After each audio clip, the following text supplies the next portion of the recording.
যুদ্ধবিরতি পাকিস্তান বহু বছরের অন্যতম বড় কূটনৈতিক সাফল্য। গত ২৮ ফেব্রুয়ারি সংঘাত শুরু হওয়ার পরপরই ইসলামাবাদ তৎপর হয়ে ওঠে। প্রথম হামলার কয়েকদিনের মধ্যেই পাকিস্তানি কর্মকর্তারা কয়েকটি দেশের রাজধানীতে সক্রিয় কূটনৈতিক যোগাযোগ শুরু করেন। প্রকাশ্যে নিরপেক্ষ অবস্থান বজায় রাখলেও নীরবে পাকিস্তান নিজেকে ওয়াশিংটন ও তেহরানের মধ্যে যোগাযোগের একটি সেতু হিসেবে প্রতিষ্ঠিত করে। উল্লেখ্য, এই দুই প্রতিদ্বন্দ্বী রাষ্ট্রের মধ্যে সরাসরি কূটনৈতিক সম্পর্ক নেই।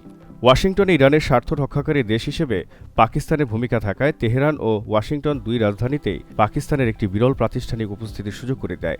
যুক্তরাষ্ট্রে ইরান শান্তি প্রচেষ্টার মতো উচ্চ ঝুঁকিপূর্ণ ও জটিল প্রক্রিয়ায় পাকিস্তান কেন এত গুরুত্বপূর্ণ ভূমিকা রাখছে, এমন প্রশ্ন রেখে ওয়াশিংটন ভিত্তিক দক্ষিণ এশিয়া বিশেষজ্ঞ মাইকেল কুগেলম্যান বলেন, প্রধান সব পক্ষের সঙ্গে দৃঢ় সম্পর্ক, হোয়াইট হাউসের আস্থা, ইরানের সঙ্গে সরাসরি যোগাযোগ এবং পাকিস্তানের মিত্র চীনের সমর্থন এসবই বড় কারণ। তিনি আরও বলেন, তেহরানের ওপর বেইজিংয়ের উল্লেখযোগ্য প্রভাব রয়েছে। কুগেলম্যানের মতে ইসলামাবাদের সামনে এগিয়ে আসার যথেষ্ট কারণও ছিল। তিনি বলেন, এই সংঘাতের প্রভাব কি হচ্ছে তার প্রতি পাকিস্তান বিশেষভাবে সংবেদনশীল।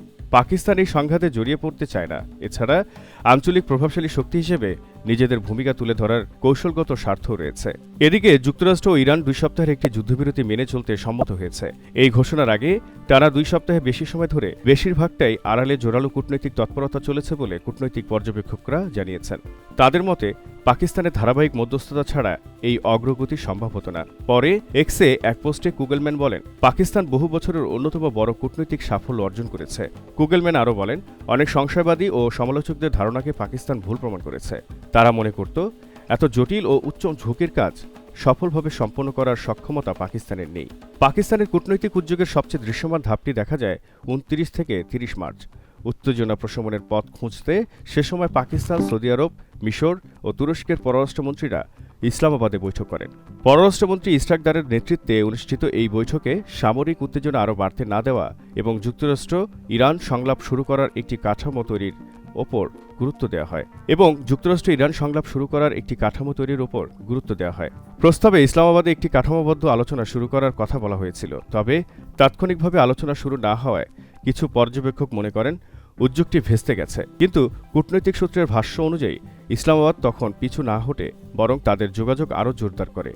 পরবর্তী দিনগুলোয় প্রধানমন্ত্রী শেহবাজ শরীফ ও পররাষ্ট্রমন্ত্রী ইসাক দার ওয়াশিংটন, মস্কো, বেইজিং, ইউরোপের গুরুত্বপূর্ণ রাজধানী, উপসাগরীয় সহযোগিতা পরিষদের দেশগুলো, তুরস্ক, মিশর, সৌদি আরব সহ একাধিক দেশের শীর্ষ নেতা ও কর্মকর্তাদের সঙ্গে কথা বলেন।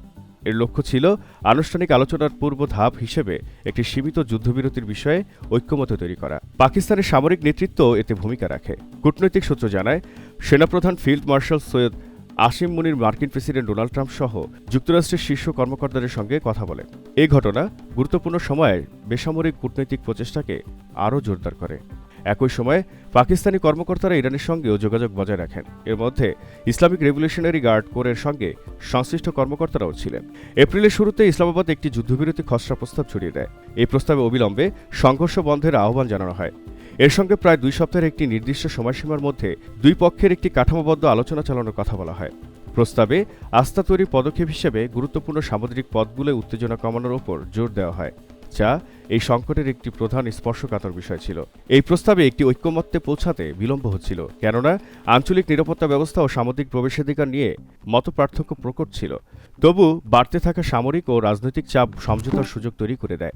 ট্রাম্পের দেওয়া ডেডলাইন শেষ হয়ে আসছিল এবং বৃহত্তর আঞ্চলিক যুদ্ধের আশঙ্কা তীব্র হচ্ছিল। ফলে পাকিস্তানের প্রস্তাব গুরুত্ব পেতে শুরু করে।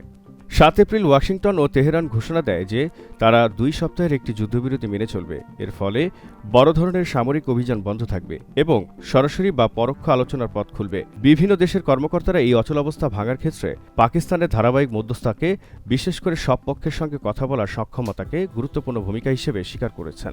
ইসলামাবাদের এই ভূমিকা সম্ভব হয়েছে তার অনন্য কূটনৈতিক অবস্থানের কারণে। একদিকে যুক্তরাষ্ট্রের সঙ্গে কার্যকর সম্পর্ক, অন্যদিকে ইরানের সঙ্গে দেশটির দীর্ঘ ও স্পর্শকাতর সীমান্ত রয়েছে। পাশাপাশি সৌদি আরব, তুরস্ক সহ অন্যান্য আঞ্চলিক শক্তির সঙ্গেও তাদের সহযোগিতামূলক সম্পর্ক রয়েছে, যা উত্তেজনা প্রশমনের প্রক্রিয়া গতি আনতে সহায়ক হয়েছে। এই যুদ্ধবিরতির পরবর্তী ধাপ শুরু হবে 10 এপ্রিল ইসলামাবাদে। সেখানে বিভিন্ন পক্ষের প্রতিনিধিরা আরও টেকসই একটি সমঝোতার রূপরেখা নিয়ে আলোচনা করবেন। এই সাময়িক যুদ্ধবিরতি স্থায়ী চুক্তিতে রূপ নেবে কিনা তা নির্ভর করবে এই সীমিত কূটনৈতিক সুযোগকে কতটা কাজে লাগানো যাবে তার উপর। তবে ইসলামাবাদের জন্য এই যুদ্ধবিরতি একটি বড় কূটনৈতিক অর্জন।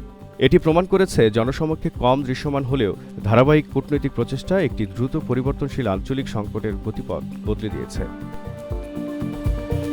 দর্শক, আমাদের এই চ্যানেলটি যদি আপনার ভালো লেগে থাকে তাহলে অবশ্যই লাইক, কমেন্ট, শেয়ার এবং সাবস্ক্রাইব করে আমাদের পাশে থাকুন।